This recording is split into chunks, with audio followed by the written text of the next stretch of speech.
Welcome to section 5, implementing a full-fledged RESTful service.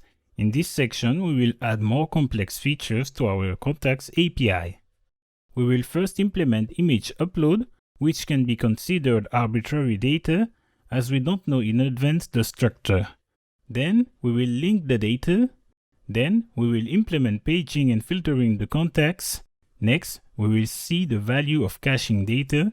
And finally, we will talk about discoverability of REST services. So let's first work with arbitrary data that is on the database layer. So now let's implement image upload. First of all, go into MongoDB Compass. We will go ahead and delete the contacts.db database. For this, you just need to click on the bin icon and then enter the name of your database to drop. Next, go inside your code editor. We will modify our contact.models.js file in order to add a new module. We will use GridFS. GridFS is a MongoDB specification for storing and retrieving files that exceed the BSON document size limit of 16 MB. In case you don't know, BSON is a standard used inside MongoDB. Instead of storing a file in a single document, GridFS divides the file into parts or chunks and stores each chunk as a separate document. GridFS uses two collections to store files. One collection stores the file chunks and the other stores the file metadata. So now, create a new module named GFS for GridFS. This module will have a dummy schema.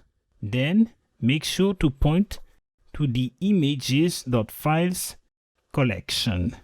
This will be the collection in which our uploaded image will have their metadata. Next, modify the contact schema to add an image field, which will be an object containing a type property, and set it to be an object ID by doing mongoose.schema.types.objectID. By doing so, we indicate that it will be object ID from MongoDB, and then we will say that it is a reference to the GFS module. So each ID in this field will correspond to a document inside the images.files collection. Then go to your db.config.js file. Then we will modify the db.config to be a class.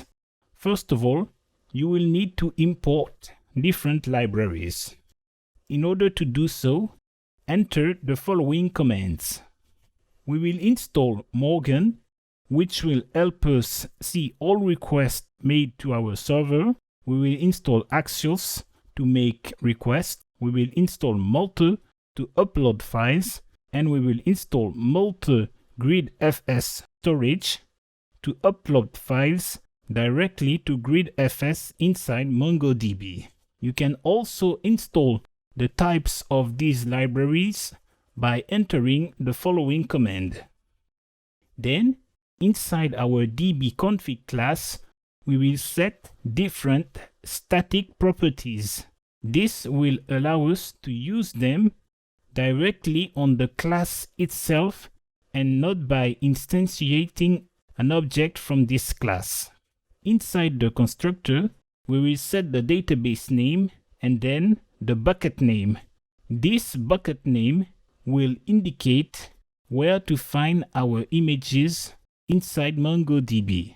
We will use our config service to set the different properties of the Mongo URI.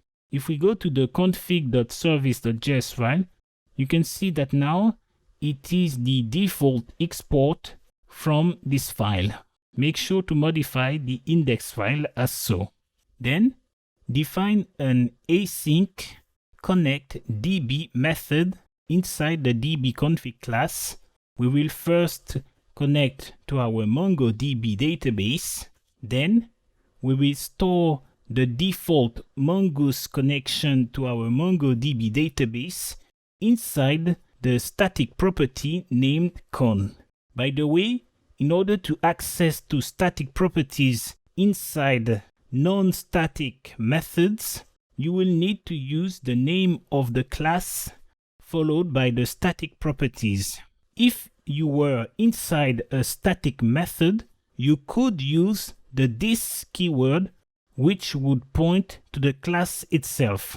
But because it is an instance method, the this will point to the created object when using the constructor. So you need to use the name of the class. Then, once we are connected to our database, we will first log, and then we will create a new GridFS bucket from the Mongo native driver.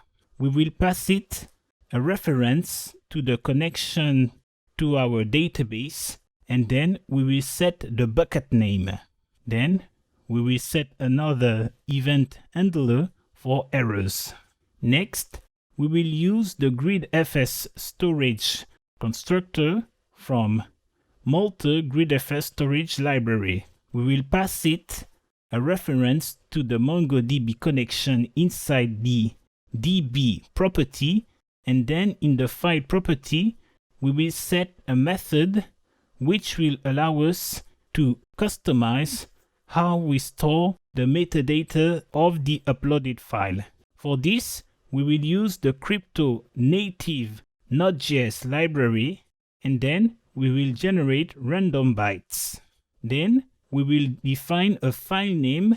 We will define a file name from these random bytes followed by the extension of the original file. By the way, we use the native Node.js path library in order to get the extension of the original name. Then we create a file info object, and inside it, we will set the file name property, the bucket name property, and the metadata property. Inside the metadata property, we will be able to define any arbitrary property. If you define an arbitrary property outside of the metadata property, this will be ignored. Here, we set the original name inside the metadata. We could add any arbitrary data we want inside this specific object. Then we resolve by passing the file info object. Next, we will instantiate an instance of Multi by executing the import, and then we pass a reference to the storage, which will be the GridFS storage on our MongoDB database. And then we can set a file filter, because remember that we want to upload images. In order to filter the files, we will say that we want the file MIME type to include image.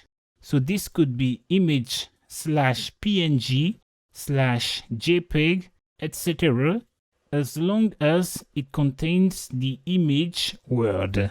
If it is the case, we will execute the callback and set the error parameter to null and the second parameter to true. So this will allow the request to proceed. Otherwise, we will set the first parameter to an error. And next, we return the connection to our Mongo database. Be sure to put this return, because as it is an async method, we need to return something in order to fulfill the promise. Otherwise, if we don't return something in order to fulfill the promise, this will return undefined, even if the code has not finished executing asynchronously. Finally, we set a static method in order to retrieve the Multi middleware.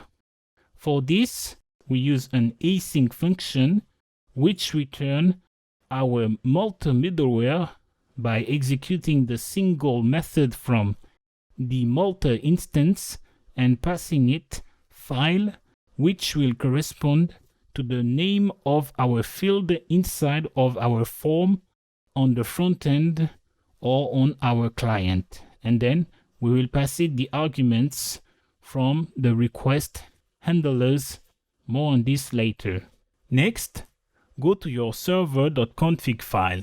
In this file, we will first import Morgan. Then, we will set a register Morgan middleware method and pass it to the chain of methods when registering our middlewares. As you can see here, we execute the import and pass it combine, but we could also pass tiny, common, dev, short, etc. Then instantiate a new object from the dbconfig class and pass it the contacts db database name and images as a bucket name.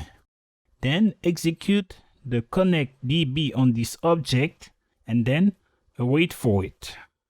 This will ensure that we are first connected to our database before listening for requests on our server.